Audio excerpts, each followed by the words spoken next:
We're worried that there's not enough information about the noise, the dust, the disruption to their learning growth, their academic growth. Again, we don't have it is disparaging 3 nonprofits who have provided over a century and thousands upon thousands of 100% low-income affordable housing to San Francisco. And to be frank, Avalon is an incredible market rate developer that knows and understands the community. This project has taken everything into account and then some. And, you know, Mission Housing has over 1,000 children that live in our buildings. We take their health and safety very seriously. We do occupied rehab projects in their buildings all the time. So not to say that those concerns aren't valid, but I am personally saying that as one of the co-developers of this project, that the community and its safety are top of our list. But I do hope that you see fit to keep this going forward today, and thank you for your time. Thank you. For and the impact. I'm all for affordable housing. I believe in biking, but you really have to think about all the people that can't bike here to that location, or it's very valuable to be able to have a parking lot, and so that it opens it to everybody that wants to be able to park there. And it's frustrating, and I'm sure you guys are frustrated too, that it's dragged on for so long. But there's a reason why it's dragged on for so long. It's because people really, that believe in this. And I'm glad that we're really taking time to make sure that it's so.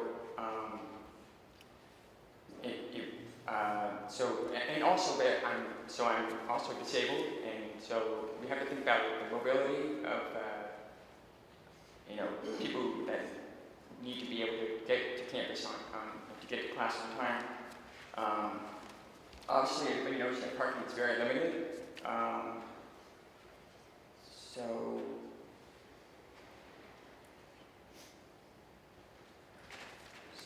thanks for your time. Hi.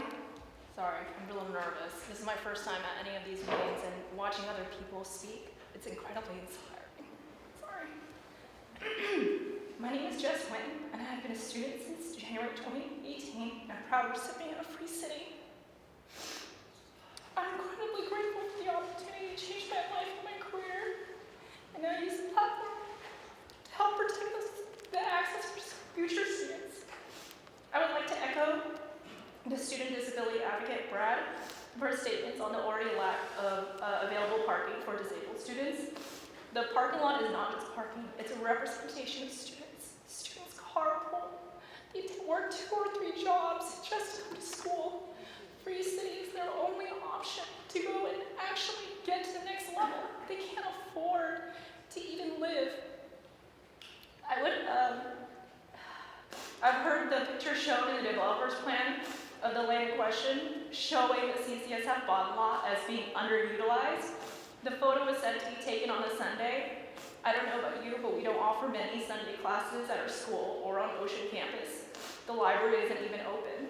I don't think that's a fair representation of the current service and service of this public land provides. Nearby, Reardon uses the parking lot during the school year for band practice.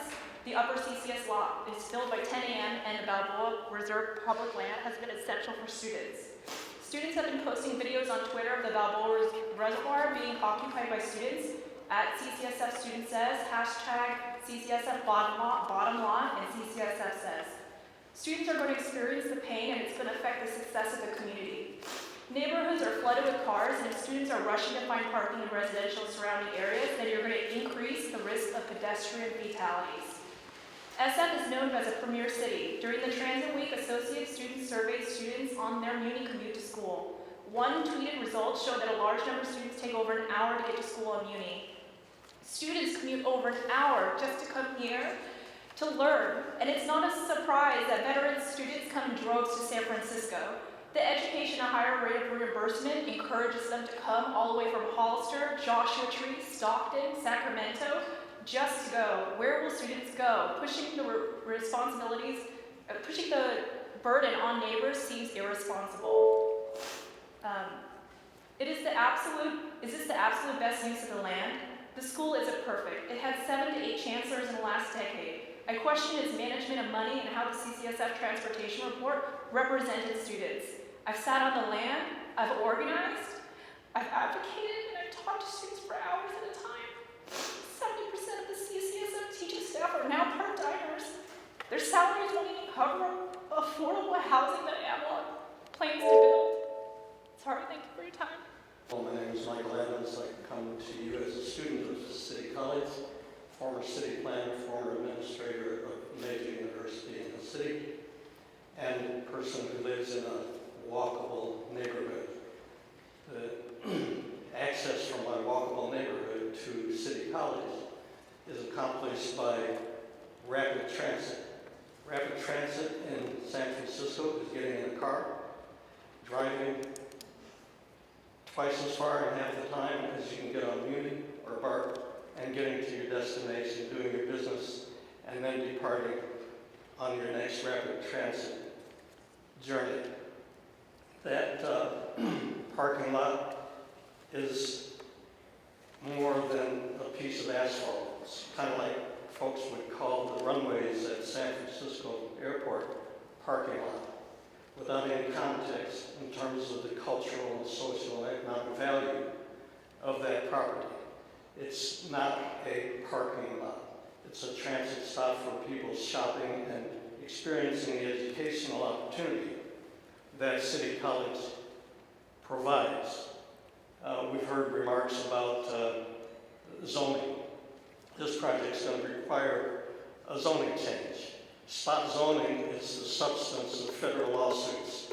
When a neighborhood is zoned a certain way and developers come in and capture a spot and create a spot zone exception to the normal asset value of a consistently zoned neighborhood, that's lawsuit material.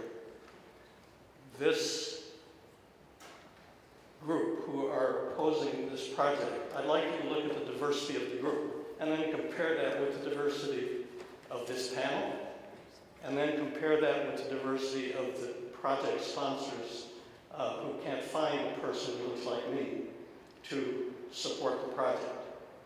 There's something about San Francisco that gets preserved when diverse populations join together to try to make their point and presence known. Justin Herman, who I studied under as a city planner, destroyed Western Addition. And that legacy has continued, unfortunately, in major decisions by the city, through this planning department, through this city board of supervisors. And it would be helpful, since you're going through a transition of administrators, to look carefully at not repeating the ghost of Justin Herman. Carlton Goodlett is a better ghost, and he was a friend and neighbor of ours in Omaha, Nebraska. Think about it.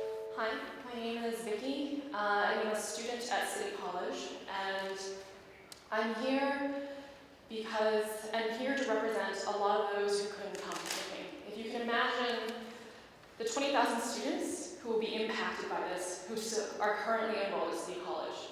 20,000 students, yeah? We already, as is, are a commuter school. We know that when we did a survey in 2016, it showed that over 45% of the students have to commute to the college, right? And so we're serving a population where more than 80% are either employed or looking for paid jobs. So they're part-time students, or really they're actually maybe taking a full course load and just working part-time. And we know of that, there's 26% who work 26 plus hours. That's a survey we did in 2019.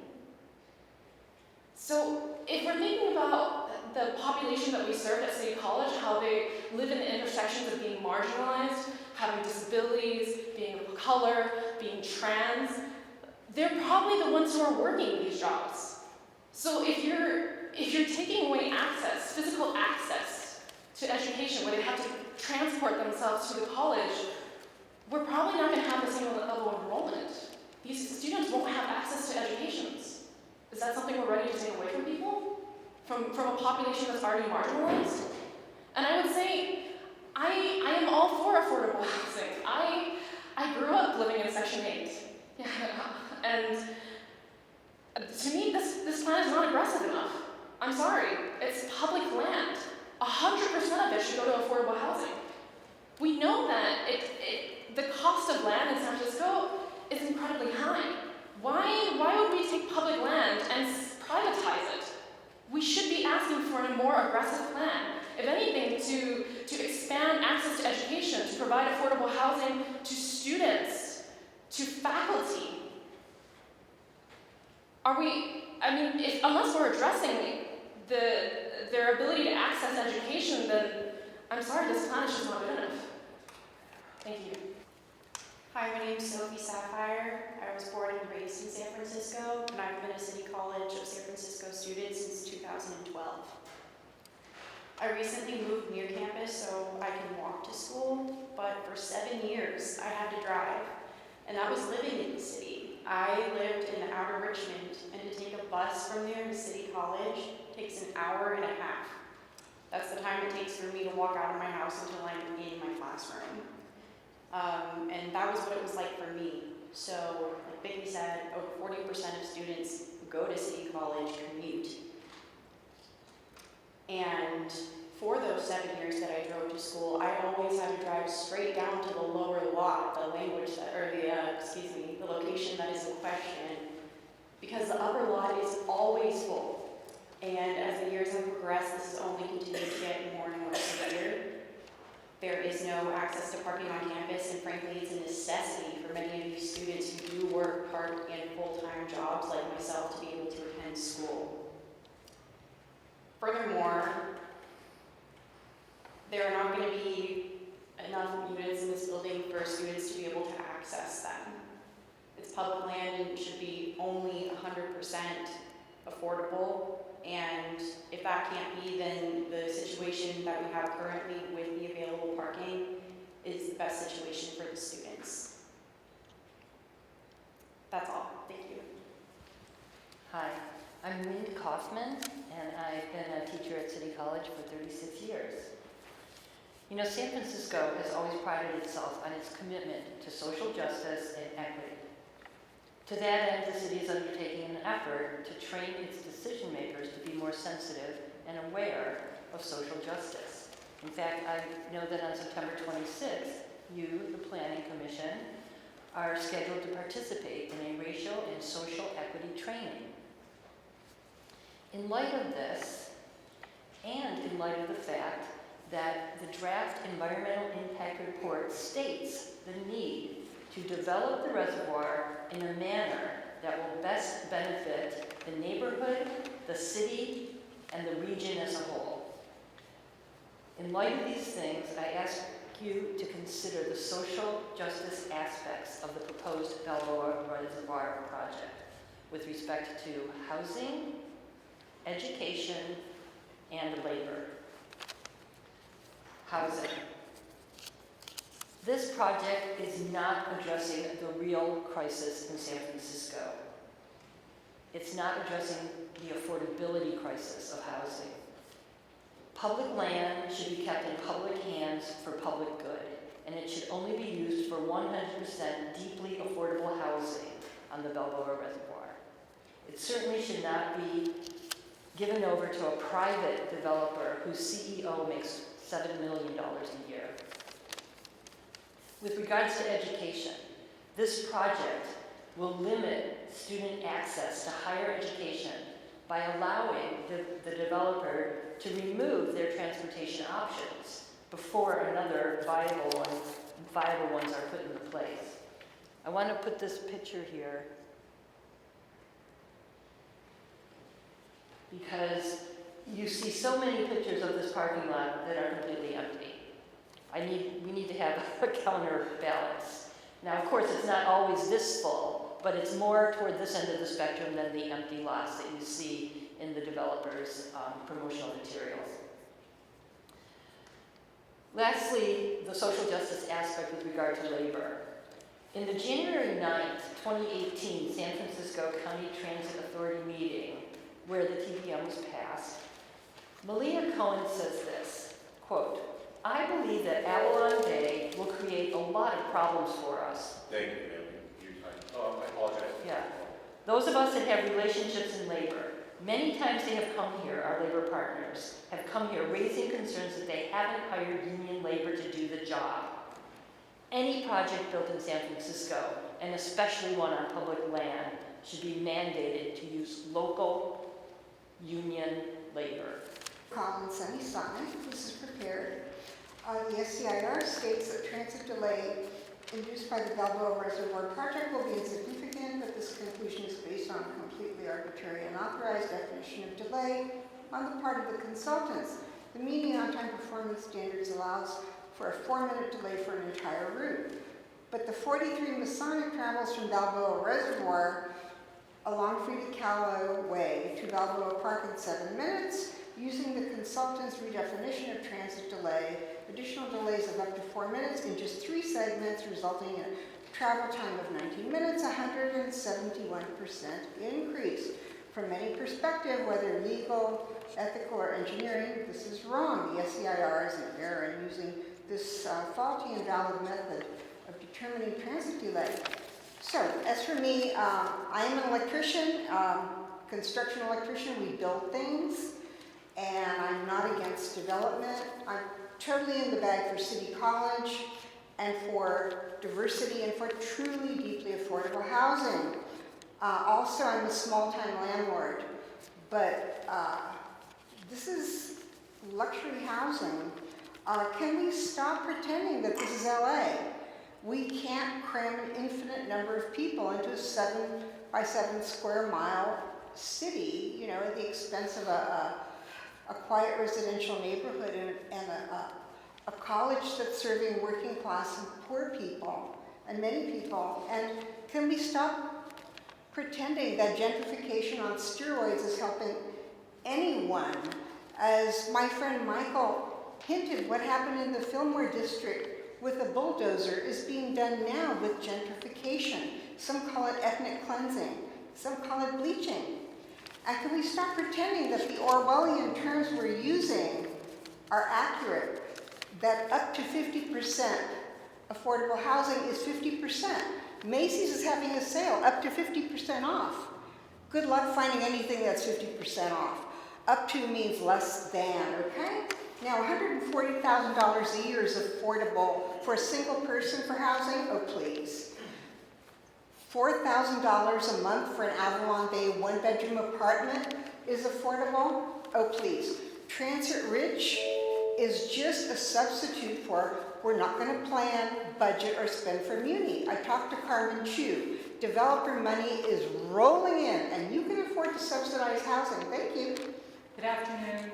My name is Jean Barish. Thank you very much for giving me the opportunity to speak this afternoon. I'm a former CCSF faculty member and have also practiced law for over 20 years, including working on a number of cases involving CEQA. I'm here to state my opposition to the project in general and to highlight some of the many flaws in the draft EIR. I'd like to show you a rendering of what the project will look like if it has 1,550 units. How does this work? Oh. Right side up to you. Did I do it wrong? Okay. As you can see, this is an oversized project. It would squeeze up to 1,550 units of housing, mostly market rate, onto a parking lot adjoining CCSF and a quiet neighborhood of single-family homes. While it may be a developer's field of dreams, this project is an environmental nightmare to the surrounding neighborhoods and to City College. It will create traffic congestion, transit issues, environmental problems galore, convert public land into private property for profiteering developers, and it will not meet the growing need in San Francisco for affordable housing. There are numerous flaws in the draft's SEIR. I'd like to highlight a few that are just representative of the problem in this document. in the initial study Appendix B of the draft SEIR. These are just 3 examples of many problems with the SEIR. The study concluded that the project would not create adverse shadow effects, despite the fact that there would be new shadow on Unity Plaza for over 25% of the year, and there would be significant shadow on Reardon High School. No significant effect. The initial study says there would be a population increase of over 100% in the plan area, but then concludes there would be no significant cumulative population impacts because this is just a tiny increase compared to the total population of the city as a whole. This is a flawed apples and oranges comparison and should not be accepted. Finally, another example, the initial study, Appendix B, concludes the project would not result in cumulative impacts on public services. Yet it did not analyze the impacts of the project on City College. Again, the draft SEIR review of this impact is inadequate. In these and in many other areas, the draft SEIR offers no objective criteria to serve as a basis for determining that the impacts are less than significant. Accordingly, it is a flawed document that must be revised before it is submitted for final review. Thank you for your consideration.